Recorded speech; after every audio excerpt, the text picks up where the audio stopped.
My name is Palma Accardi, and you are watching Tidal Flooding Talk. We are brought to you by the New Jersey Coastal Coalition and filmed live every Sunday night here at the Irish Pub in Atlantic City. I'm meteorologist Dan Skeldon. Thanks for joining us. Welcome to August, 1 month to Labor Day, guys. Summer's flying by. So far, hurricane-free, which is good. Always excited to bring you different guests, and it's been my goal for a while, and I'm really excited for our guest tonight to have a resident on. Just someone who's been through everything Mother Nature has tossed at the shore over the past, 65 years. 65 years. Albie Battaglia is our guest. We're not going to tell your age, all right? But you've been here 65 years. Yes, sir. And, you've weathered many a hurricane, many a nor'easter, and probably hundreds and hundreds of just plain old tidal flooding events. Albie, it's great to have you here. Absolutely. Thanks for joining us. Great to be here with the family that I know, the Accardis, and of course, somebody I watch religiously on TV, Dan, and liked your telecast immensely. Well, thank you. And it's great to have you here. And I guess we always ask, for our guests to introduce him or herself to our audience. So Okay. You've had a very interesting life, a lifelong, shore resident. Tell us a little bit about yourself, Albie. All right, I'm 70 years old. I've been married for 44 years to a Congratulations. lovely wife, Ann. I've got two boys, 41 and 37, two grandchildren and one on the way. And I've lived in Ventnor since I moved here in 1953. And what month? In October. Yeah. You know it. There you go. And my sister was just born when we moved here, and moved to Ventnor, 6505 Atlantic Avenue, as a matter of fact. And my brother was born the following year, and he was born during a real good, almost hurricane. And we lost electricity and all, and I remember it distinctly. My mom was at the hospital giving birth to him, and my dad was home with my sister and I. So as Dan said, I've had a lot of storms that I've witnessed. I live at 207 North Wissahickon for the last 44 years, since 1975, and I live right on the bay. So I've experienced Front row seat, right? front row seats for bay flooding. When I lived on Atlantic Avenue, I experienced ocean flooding. And the first major one that I experienced was the March of 1962 March storm. And the ironic thing about that is it lasted 3 days. We not only had two tides, we had 6 high tides that came across. Yeah, I know it's known as like 5 or 6, the 5 high storm, Yeah, the yeah, 6 it's high 6, yeah. storm, because it was hurricanes hit really hard. You get 1 or 2 high tides. Exactly. Nor'easters, you get 5 or 6. My brother and I, we lived in our house was right across the street from what is now the Ventnor Library. And at that time, it was a playground, and it was utilized by St. James School for its recesses, and the rest of the time it was utilized by Ventnor kids, and we played there. I woke up that morning and heard the rain and wind blowing. Don't remember any, back then, Dan Skeldon forecast to tell us what was coming. Are you sure? No, and I looked out my bedroom window, which faced the ocean, and my father's fishing equipment and the entire clubhouse from the Ventnor Fishing Pier was in the playground in front of my house. I ran and woke my dad up. He thought I was full of baloney. I asked him for his key. I got his key. My brother and I ran across the street. I opened his locker and retrieved all his fishing stuff. And what a lot of people don't know about the 62 storm, the water was rough, real rough. But our boardwalk was demolished, our Ventnor Pier was demolished, half of it was demolished. We lost the end of Steel Pier. But the ocean wasn't the only cause of those. They wouldn't have happened if the huge barge didn't break loose and crush Steel Pier. And in doing that, it dislodged the diving bell, which ran into $1 Million Pier and did extensive damage. And they were able to recover it, and it's now housed in Gardner's Basin.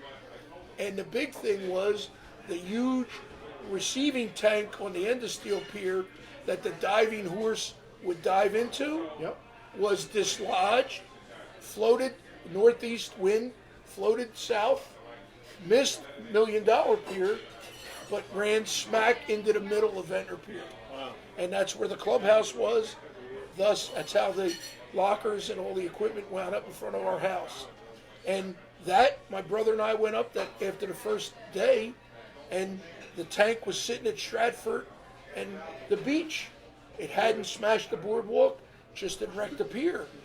They didn't do anything. We saw it from the boardwalk. It was big. We said, what's going to happen? Well, as soon as the high tide came in, we found out what was going to happen. It went from Stratford to the middle between Newport and New Haven and smashed the boardwalk, crushed it, and was wedged under the boardwalk between Newport and New Haven Avenue, and the water's force was so strong, it tore the half-inch steel that it was made of like it was paper. And it actually sunk and was buried there and had to be dug out a year later when they rebuilt the new boardwalk. But that was the first traumatic storm. And we walked to Margate, and we walked to the other end of Ventnor, and there were homes that were off their foundations. Margate only had a small boardwalk in front of their fishing pier. That was completely destroyed, and it was very interesting. It was an experience I'll never forget. As an 8th grader, I was awed by it. And it was the first of many storms you'd experienced, Absolutely. And some of which we're going to talk about today. And again, it's great having, someone who's been there. I've been in the weather center forecasting all these storms. I don't get to have that front row seat, which is awe-inspiring, but it's going to be kind of scary as well. So it was interesting. I can't wait to hear some of your memories today. Now you mentioned that you lived on both the north and south block in I lived Ventnor. Atlantic Avenue between Ventnor, Newport and Atlantic, 6505 Atlantic. Now I'm in the 200 block of North Wissahickon on the bay. So I'm at the opposite end. Can you compare the flooding that you witnessed on Yes, both without the bay and the ocean? without question, the susceptibility of the bayfront is tenfold what the ocean is. The ocean, remember now we have dunes. We didn't have dunes then, but they always had bulkheads. You always had a longer beach expanse. So it was very difficult. Even in that March storm, I remember distinctly the one high tide, the wave came to the curb in front of our house. Didn't flood my dad's basement where his office was, didn't go in our garage, didn't come on our property, just came to the curb on the north side of Atlantic Avenue. But on the bay, since I'm there since 1975, we've had many, not counting Sandy and not counting the bad hurricane that Dan and I spoke about before the show from 1985, Gloria, we've had water in the streets numerous times. Well, what has been your main noticed difference between nor'easters and hurricanes? Nor'easters, these wintertime storms, the December, actually anytime from October to May, and then hurricanes, of course, are more of a summer and fall thing. You've witnessed both. What would you say is the main difference, as a front row observer, living through these storms? Or is there one? Are they the same, just a different name? No, absolutely. You hit a point right on the head. Being a sports fan, you know when I'm going to use this analogy. I'm sorry, Palma. One's a home run, the other one's maybe a double. Okay. So the hurricane was the home run. You got those, and for the most part, they were something more impressionable and something more devastating. The northeasters were more of a troublesome thing. The Black Horse Pike would flood. The expressway never flooded, but they never released the tolls when you're forced to go on it. Margate Bridge, very rarely.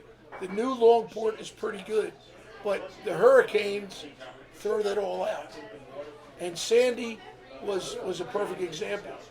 The whole island was cut off, and it was very, very, very scary for a lot of the older people. Were you on the island at the time? Yes, I was. Why? Because my wife and I wanted to secure everything and make sure everything was okay. And I have a shed in my backyard. I have a 4.5-foot fence. The shed was floated a half a foot from going over the fence. And I have a dock. My dock was 6 inches from going off the top of the floating part, from off the top of the pilings. So I think the comparison between the two isn't hard to decide.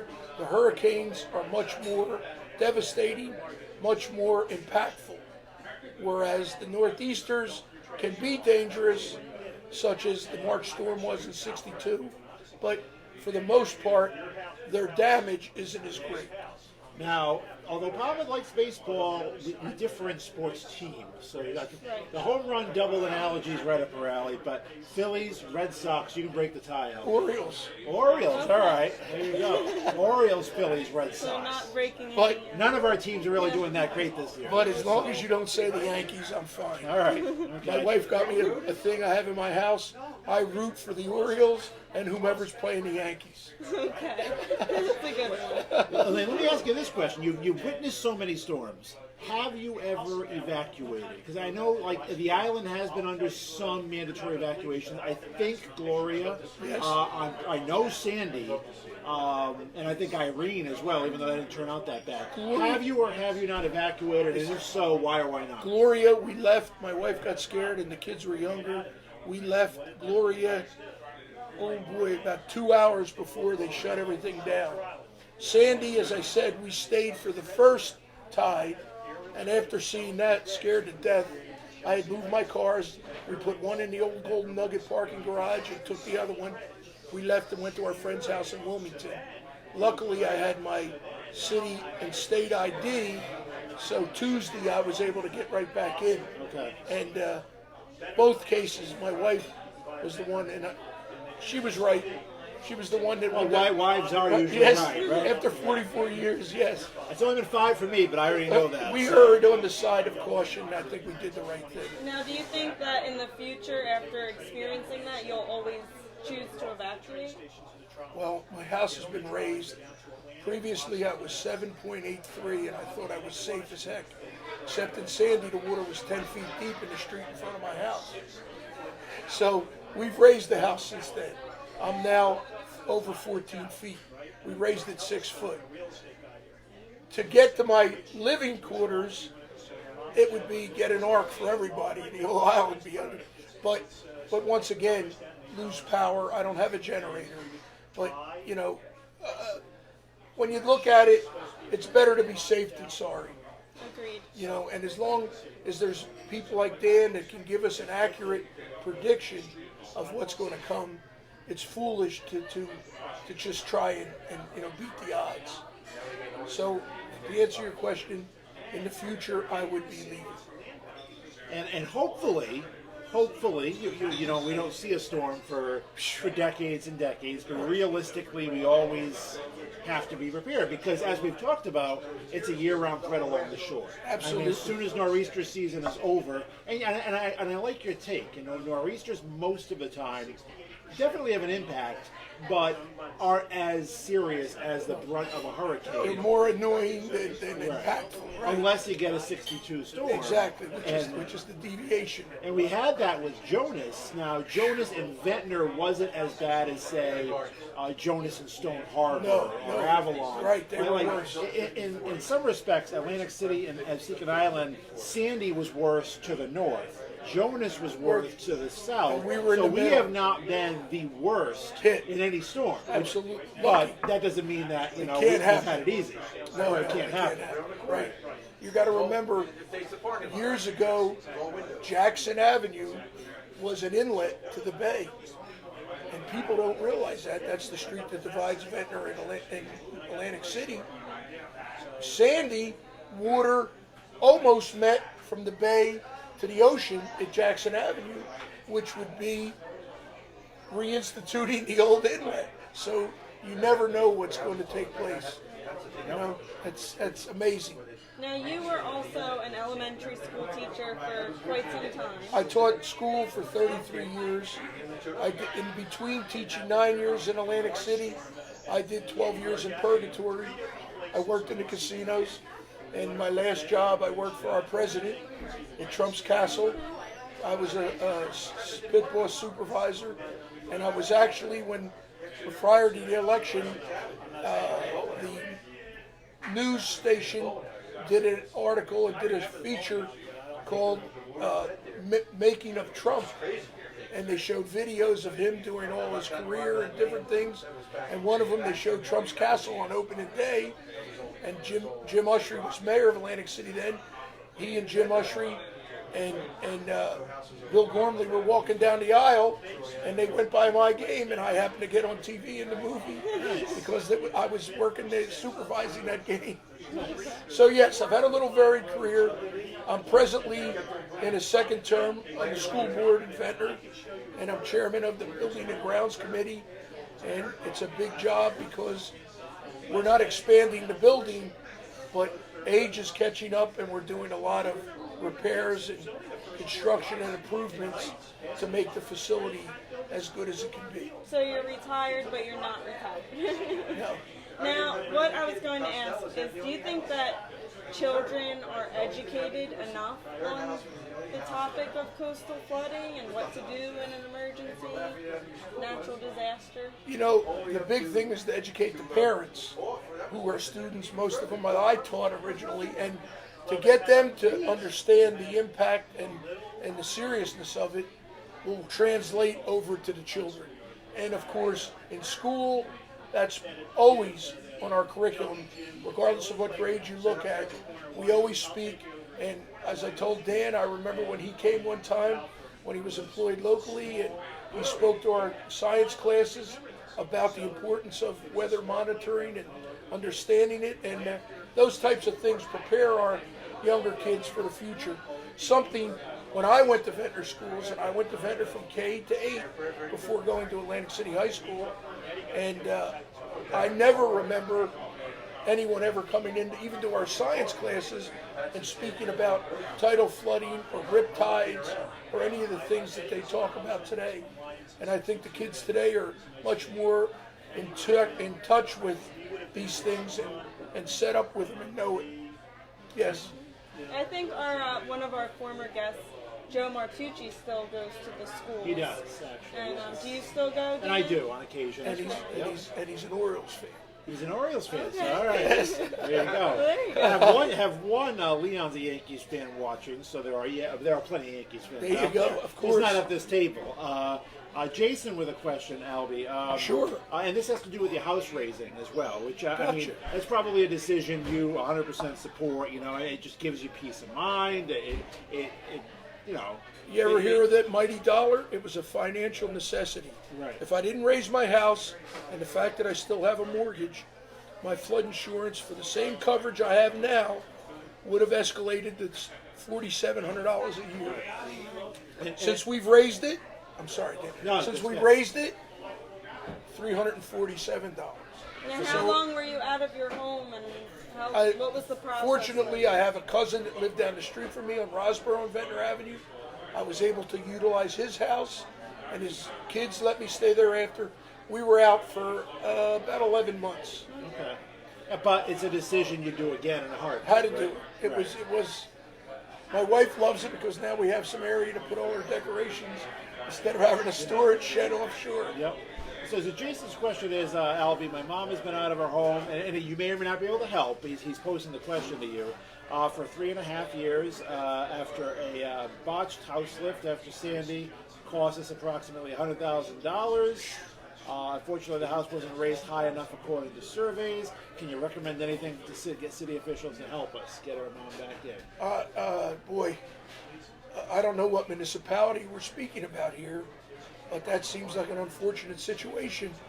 And maybe Rotella would have a chance to help him out because he's involved with the Coastal Coalition. He's also involved with the state in terms of financing it all through FEMA. But that would be what the only thing I would suggest. But I think most people who have raised their houses, hopefully, house raisers, and we've had some on, do a great job, on most occasions, give people peace of mind, save people tons of money, and it's a decision, once done correctly, that I don't think any homeowner regrets. No, if you do it correctly, as you said, it gives you peace of mind. Yes, absolutely, without doubt. Now, what advice would you give other residents or your neighbors in terms of living here on the island? Stay, because it's the greatest place in the world, in my opinion, to live. Try and make your house as safe and flood-proof as possible, and hang in there. I mean, it's a great place to live, a great town, and So Ventnor. it's worth it, all of, what Yes, we have to do. absolutely. And in your decades here, is the nuisance flooding? Is the stuff that isn't that big of a deal? Is that happening more often? I mean, do you witness that from your? I mean, has the frequency increased over the past 5 years, 10 years, 20 years? Without having a documented paper in front of me to show me the exact, it always seems to happen more.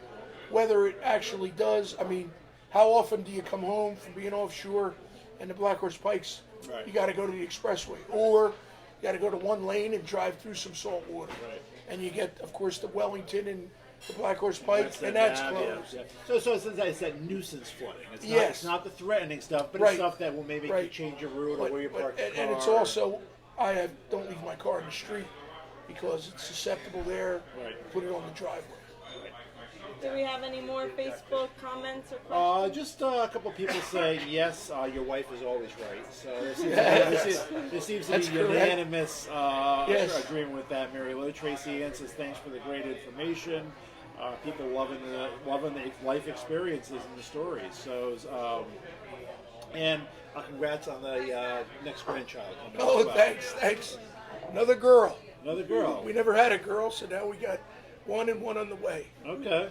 Yeah, we just had our Kenzie, who was a guest before you on Tidal Flooding Talk. She was our youngest guest. She's my 5-month-old daughter. Oh, that's Shortest- awesome. She was on. Shortest That's great. and youngest. Yeah, that's Shortest great. and youngest. In fact, she will be on in a couple of weeks. She's taller than me. Actually, Amanda will be away, and I'll be babysitting. So I'm going to questionably leave a gentleman back here behind the camera in charge of Kenzie while we talk to our I don't guest know, you that might week. be a little distracted. I don't know. He's got some nieces. Yeah, He's okay. all right. Coming up on Tidal Flooding Talk, we are going to perhaps have back by popular demand, a hurricane preparedness kit show, perhaps next week. We're working on a guest, though. Following week, a first-time guest, we have Gary Zetkowski, National Weather Service. He was the former meteorologist in charge of the Mount Holly office, forecasted through Sandy. Did some pretty unique and interesting things. We're really happy to welcome him. 2 weeks from today, coming up in September, we have Vince Mazzio, Assemblyman, 2nd District in Atlantic County. I know, Albie, you Yes. speak very highly of Vince. Yes, sir. We always want to mention, too, that the show is nonpartisan. So we invite Democrat, Independent, and Republican lawmakers all on. And if you are a lawmaker and like to come on, you're more than welcome to reach out to us. We want to give everyone a chance to, talk what we talk about. Sure. Terrific. You guys are wonderful. Well, thank you for joining us, and of course, It was I don't my know pleasure. if you know, but you get to walk away with an Irish pub T-shirt Okay. for being on our show. Even though I'm Italian, I can wear an Irish pub shirt. Hey, All I right. do. All right. Yes, you do. Albie, thank you so much Thank for you sharing for some having of me. your It's experience. Thank you wonderful so much, for both of you. You both are wonderful, and it's something we'll watch continually. And now that I know your other stations, 20 and 69, Yep. we'll be on there. And I'll And tell my 241. sister. You tell all the Acardis I settled out. Yes, my ex-students. And weather-wise, we're pretty quiet, guys. This week, couple thunderstorms. Best chance is probably Wednesday. There's no real big heat on the way. It's 80s all week, no 90s. The tropics are quiet right now, which I know coastal residents love to hear. Absolutely. Peak of hurricane season, August 15th to October 15th. But as Sandy taught us, it can happen around Halloween. It can happen Halloween. That's It can correct. happen in March, like the 62 storm, so it's a year-round threat. We'll take them one at a time as they come. So we'll see you next week back here from the Irish Pub. Tidal Flooding Talk always brought to you by the New Jersey Coastal Coalition. We want to thank the pub for hosting us every week. We'll see you guys back here soon. Tonight.